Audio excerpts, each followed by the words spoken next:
Silicon ಸಿಟಿಯಲ್ಲಿ ಚಿರತೆ ಆತಂಕ ದೂರ ಆಗೋ ಲಕ್ಷಣಗಳೇ ಕಾಣಿಸ್ತಿಲ್ಲ. ಒಂದೇ ತಿಂಗಳಲ್ಲಿ ಒಂದೇ ಜಾಗದಲ್ಲಿ ಬರೋಬ್ಬರಿ 6 ಬಾರಿ ಪ್ರತ್ಯಕ್ಷವಾಗಿರೋ ಚಿರತೆ ನಿವಾಸಿಗಳಿಗೆ ಭಯ ಹುಟ್ಟಿಸಿದೆ. ಸಂಜೆ ಆದ್ರೆ ಸಾಕು ಮನೆಯಿಂದ ಹೊರಬರೋದಕ್ಕೆ ಜನರು ಹೆದರುತ್ತಿದ್ದು ಅರಣ್ಯ ಇಲಾಖೆ ವಿರುದ್ಧ ಅಸಮಾಧಾನ ಹೊರಹಾಕ್ತಿದ್ದಾರೆ. ಒಂದೇ ಜಾಗ ಒಂದೇ ಏರಿಯಾ 6 ಬಾರಿ ಕಾಣಿಸಿಕೊಂಡ ಚಿರತೆ. ಅರಣ್ಯ ಇಲಾಖೆಯ ಕೋಳಿ ತಂತ್ರಕ್ಕೆ ಸಾರ್ವಜನಿಕರ ಆಕ್ರೋಶ.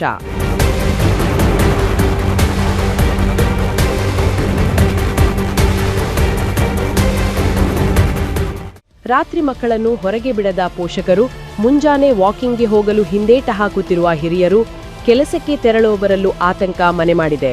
ಹೌದು, ಸಿಲಿಕಾನ್ ಸಿಟಿಯಲ್ಲಿ ಚಿರತೆ ಹೆಜ್ಜೆ ಗುರುತು ಮತ್ತೆ ಆತಂಕದ ನೆರಳು ಹರಡಿಸಿದೆ.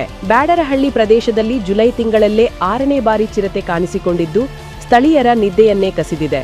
ಇದಕ್ಕೆ ಪುಷ್ಟಿ ಅನ್ನುವಂತೆ ಇಂದು ಮುಂಜಾನೆ 3 ಗಂಟೆ ವೇಳೆಗೆ ರಸ್ತೆಯಲ್ಲಿ ಒಂಟಿಯಾಗಿ ಓಡಾಡುತ್ತಿದ್ದ ಚಿರತೆಯನ್ನ ಮಾರ್ಕೆಟಿಗೆ ತೆರಳುತ್ತಿದ್ದ ಸ್ಥಳೀಯರೊಬ್ಬರು ಕಣ್ಣಾರೆ ಕಂಡಿದ್ದಾರೆ. ಈ ಸುದ್ದಿ ಹರಡುತ್ತಿದ್ದಂತೆ ಇಡೀ ಪ್ರದೇಶದಲ್ಲಿ ಭಯದ ವಾತಾವರಣ ನಿರ್ಮಾಣವಾಗಿದೆ.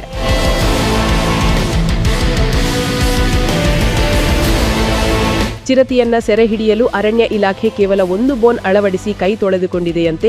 ಇಟ್ಟಿರೋ ಬೋನಿನಲ್ಲಿ ಕೋಳಿಯನ್ನ ಇಟ್ಟು ಚಿರತೆ ಹಿಡಿಯೋ ವ್ಯರ್ಥ ಪ್ರಯತ್ನ ಮಾಡ್ತಿದೆಯಂತೆ. ಇನ್ನೊಂದು ವಿಚಾರ ಅಂದ್ರೆ ಬೋನಿನಲ್ಲಿ ಇಟ್ಟಿದ್ದ ಕೋಳಿಯೂ ಈಗ ಮಾಯವಾಗಿದೆಯಂತೆ. ಹೀಗಿರ್ಬೇಕಾದ್ರೆ ಚಿರತೆ ಹೇಗೆ ಬೋನಿಗೆ ಬೀಳುತ್ತೆ ಅಂತ ನಿವಾಸಿಗಳು ಪ್ರಶ್ನೆ ಮಾಡ್ತಿದ್ದಾರೆ. ಬೆಳಗ್ಗೆ 3:30ಗೆ ಮಾರ್ಕೆಟ್ ಹೋಗ್ಬೇಕು. ಅದರಿಂದ ನಾವು ರೈಲು ಹೋಗ್ಬೇಕಾದ್ರೆ ಬೆಳಗ್ಗೆ ನೋಡಿದ್ವಿ, 3:30 ನೋಡಿದ್ವಿ. ಮತ್ತು ಹೋಗಿ 2-3 ದಿವಸ ಮೇಲೆ ಹೋಗಿದ್ದೀವಿ. ದಯವಿಟ್ಟು ಅದು ಬಂದು ನೋಡಬೇಕು. ಮತ್ತು ಒಬ್ಬರಿಗೆ ತೊಂದರೆ ಆಗಬೇಡ ಅಂತಿದೆ. ನಮ್ಮ ಒಬ್ಬರು ತೊಂದರೆ ಆಗಲ್ಲ, ಎಲ್ಲ ಪ್ರತಿಯೊಬ್ಬರು ತೊಂದರೆ ಇರ್ತದೆ. ವಾಕಿಂಗ್ ಬರೀ ಮಾಡಿದ್ರೆ ನೈಟಲ್ಲಿ ವಾಕಿಂಗ್ ಬರ್ತಾ ಇರ್ತಾರೆ. ಅದರಿಂದ ತೊಂದರೆ ಆಗುತ್ತೆ. ನಾನು ಡೈಲಿ ಮಾರ್ಕೆಟ್ ಹೋದ್ರೆ 2:30 ಹೋಗ್ತಿದ್ದು, ಇವತ್ತು 3:30 ಹೋಗಿದ್ದೀನಿ. ಅಷ್ಟೇ ಮಿಸ್ಟೇಕ್ ಆಯಿತು. ಕೇವಲ ಬ್ಯಾಡರಹಳ್ಳಿ ಮಾತ್ರವಲ್ಲ, 5 ದಿನಗಳ ಹಿಂದೆ ಬನಶಂಕರಿ 6ನೇ ಹಂತದಲ್ಲಿಯೂ ಚಿರತೆ ಕಾಣಿಸಿಕೊಂಡಿತ್ತು. ಪದೇ ಪದೇ ಚಿರತೆ ಕಾಣಿಸಿಕೊಳ್ಳುತ್ತಿದ್ದರೂ ಅರಣ್ಯ ಇಲಾಖೆ ಅಧಿಕಾರಿಗಳು ನಿರ್ಲಕ್ಷ್ಯ ತೋರುತ್ತಿದ್ದಾರೆ ಅನ್ನೋದು ನಿವಾಸಿಗಳ ಆರೋಪ. ಹೆಚ್ಚುವರಿ ಬೋನನ್ನ ಅಳವಡಿಸುವ ಜೊತೆಗೆ ಡ್ರೋನ್ ಮೂಲಕ ಚಿರತೆ ಚಲನಾವಲನಗಳನ್ನ ಪತ್ತೆ ಹಚ್ಚೋ ಕೆಲಸ ಆಗಬೇಕು ಅಂತ ನಿವಾಸಿಗಳು ಮನವಿ ಮಾಡ್ತಿದ್ದಾರೆ. ಇನ್ನು ಜುಲೈ ತಿಂಗಳಲ್ಲೇ 6ನೇ ಬಾರಿ ಚಿರತೆ ಪ್ರತ್ಯಕ್ಷವಾಗಿರೋದು ಬ್ಯಾಡರಹಳ್ಳಿ ನಿವಾಸಿಗಳ ಆತಂಕವನ್ನು ಮತ್ತಷ್ಟು ಹೆಚ್ಚಿಸಿದೆ. ಚಿರತೆ ಸೆರೆ ಸಿಗುವವರೆಗೂ ಈ ಭಾಗದ ಜನರು ಭಯದಲ್ಲೇ ಬದುಕು ಸ್ಥಿತಿ ನಿರ್ಮಾಣವಾಗಿದೆ. ಈಗಲಾದರೂ ಅರಣ್ಯ ಇಲಾಖೆ ಅಗತ್ಯ ಕ್ರಮ ಕೈಗೊಂಡು ಚಿರತೆಯನ್ನ ಸೆರೆ ಹಿಡಿದು ನಿವಾಸಿಗಳ ಆತಂಕ ದೂರ ಮಾಡುವ ಕೆಲಸ ಮಾಡಬೇಕಿದೆ. Ullas S Kiruvase, guarantee news, Bengaluru.